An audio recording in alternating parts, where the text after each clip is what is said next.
39वां अध्याय साईनाथ महाराज की जीवनी का ज्ञान का पिटारा है। भक्ति और प्रेम उमड़ जाएंगे।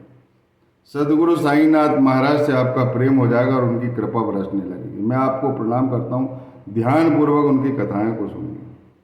भगवद गीता के एक श्लोक, गीता के चौथे अध्याय का 34वां श्लोक से उन्होंने पूरी भगवद गीता का रहस्य समझा दिया। ज्ञान का रहस्य प्रकट हो जाता है, ईश्वर के दर्शन हो जाते हैं।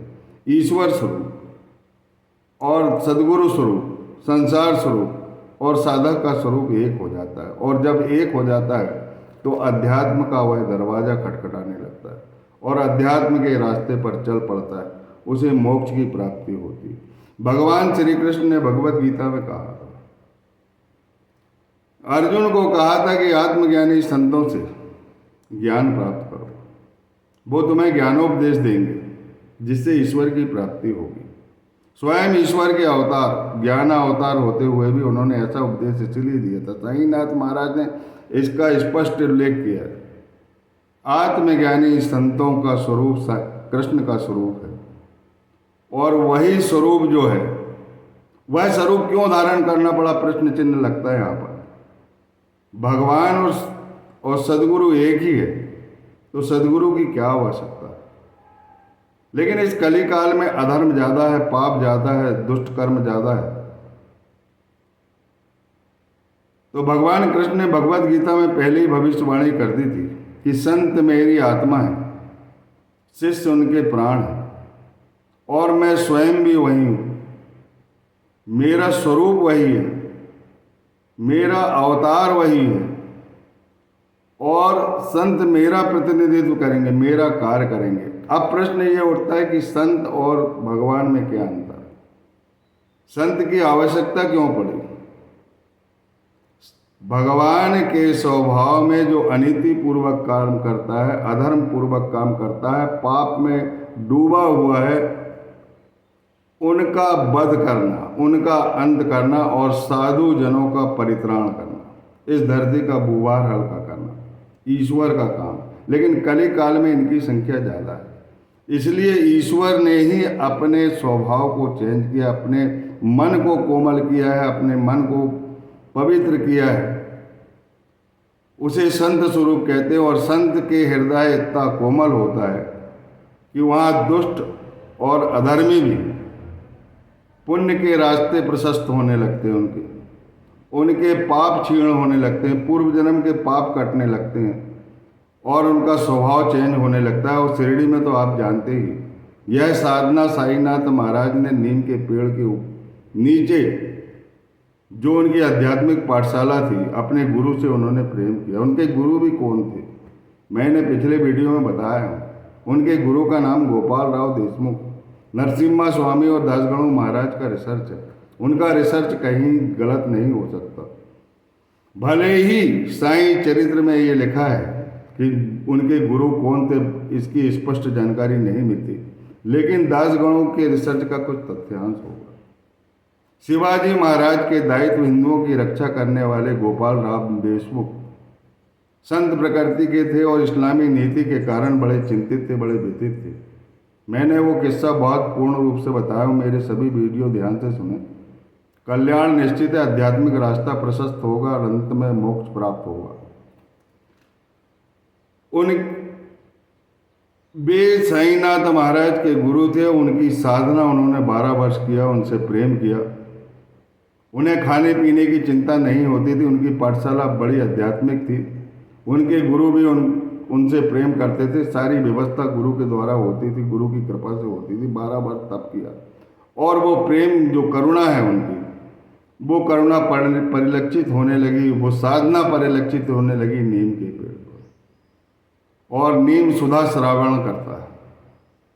जब नीम जैसा स्थायी स्वभाव, स्थायी कड़वा स्वभावधारी, जिसमें परिवर्तन की कोई आशा नहीं रहती, वह सुधा श्रावण करता है, तो दुष्ट और अधार्मिक और पापी जन के पाप तो तुरंत क्षीण हो जाते। साईनाथ महाराज के दर्शन करने से, आत्मज्ञानी संत के दर्शन करने से।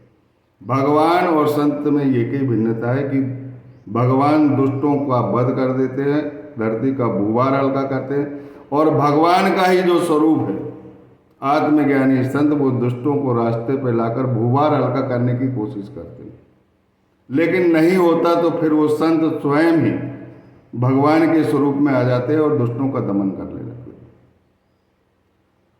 साईनाथ महाराज जो भी करना चाहते थे वो बड़ी लीला बनती थी उसकी।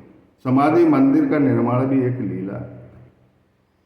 उनके गुरु बंधु जो है गजानन महाराज शेगांव में, गजानन महाराज भक्ति अवतार थे और साईनाथ महाराज ज्ञान अवतार और भगवान कृष्ण के रूप हैं, और जो दुष्टों को, अधार्मिक जनों को रास्ते में लाने के लिए विश्व में अवतरित हुए और सभी धर्मों का उपदेश देते। उनके गुरु ने कहा है कि सभी, हमें किसी धर्म से विरोध नहीं करना है, सभी धर्मों को सही शिक्षा दो और इस जग का कल्याण करो।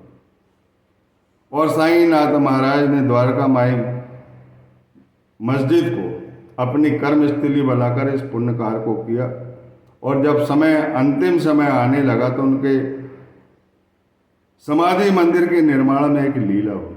उस लीला को मैं बताना चाहता हूँ, फिर ये अध्याय अपना समाप्त होगा। फिर अपन 40वां अध्याय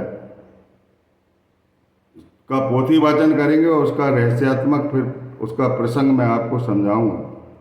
ध्यानपूर्वक साईनाथ महाराज की कथाएं सुन लीजिए, आपका कल्याण होने वाला, पिछले पाप सब कटने वाले, सारे कष्ट दूर होने वाले, सारी वेदना संताप सब जल के राख होने वाले, क्योंकि उनकी लीला ही कुछ ऐसी थी।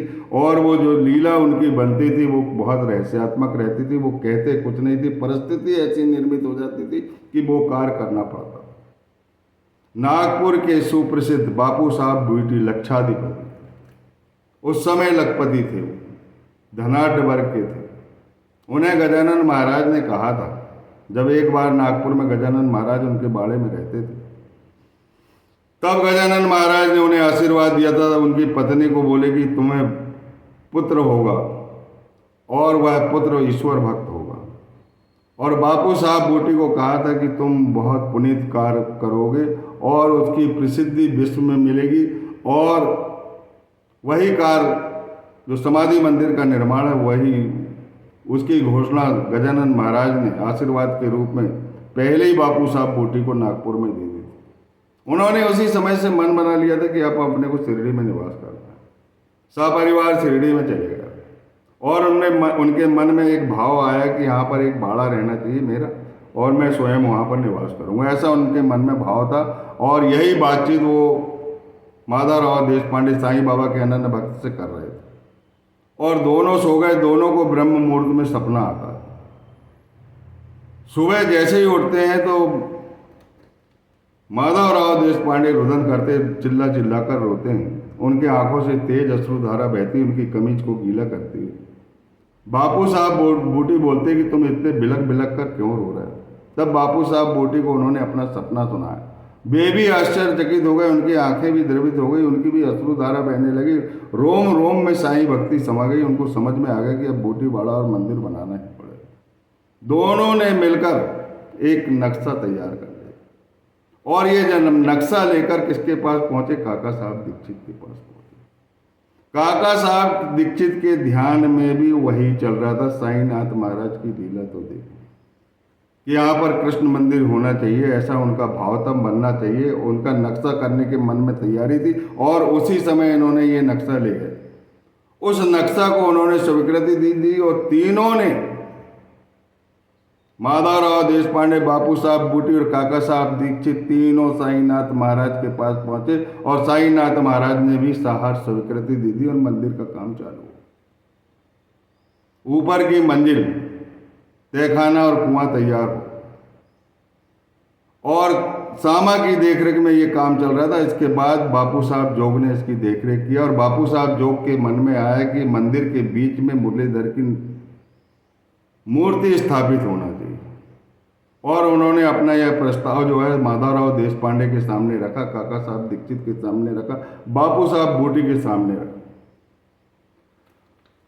तब सामा स्वयं इस बात को लेकर बापू साहब जोग के कि यहाँ पर कृष्ण की मूर्ति स्थापित करना है, साईनाथ महाराज से स्वीकृति लेने गए। साईनाथ महाराज ने कहा कि मैं स्वयं बाड़े में निवास करूंगा और भक्तों की रक्षा करूंगा।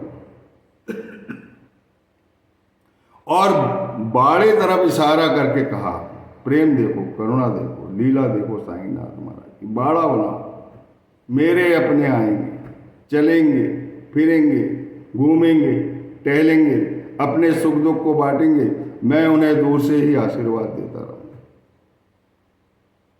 मैं उनके कष्टों को हरूंगा, इसीलिए बाड़ा का निर्माण करो। यह काम चल ही रहा था।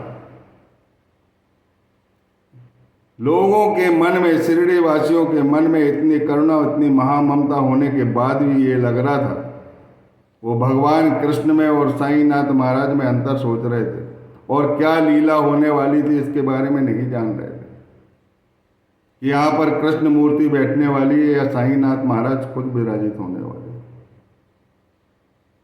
इसके बाद में साईनाथ महाराज का स्वास्थ्य खराब हो गया और उन्होंने देह त्याग दी। वो कथा तो मैं अलग से बताऊंगा अगले अध्यायों में जब भी आई। और साईनाथ महाराज ने देह त्याग दिया और अंतिम शब्द उनके ये निकले थे, ये कथा अगले अध्याय में आएगी। अंतिम शब्द उनके निकले थे कि मुझे बाड़े में ही रखना। ये बात जो है बापू साहब बूटी तक पहुंची, उनकी अश्रुधारा बहने लगी। उनने कि मैं बाड़ा बनाऊंगा, मंदिर बनाऊंगा। तब भी उनके मन में ये चल रहा था कि भगवान कृष्ण की मूर्ति आएगी और साईनाथ महाराज के चरण से ये जगह पवित्र नहीं होगी तो मेरा सब पैसा बेकार हो जाएगा। मूर्ति की तैयारी हो गई, मूर्ति लाने की तैयारी हो गई और इसके बाद साईनाथ महाराज ने देह त्याग दिया और कह दिया कि मुझे बाड़े में ही रखना। और अंत में भगवान कृष्ण जहाँ रखे जाने थे वहीं साईनाथ महाराज की मूर्ति स्थापित हुई और वहीं उनको समाधिस्थ किया गया।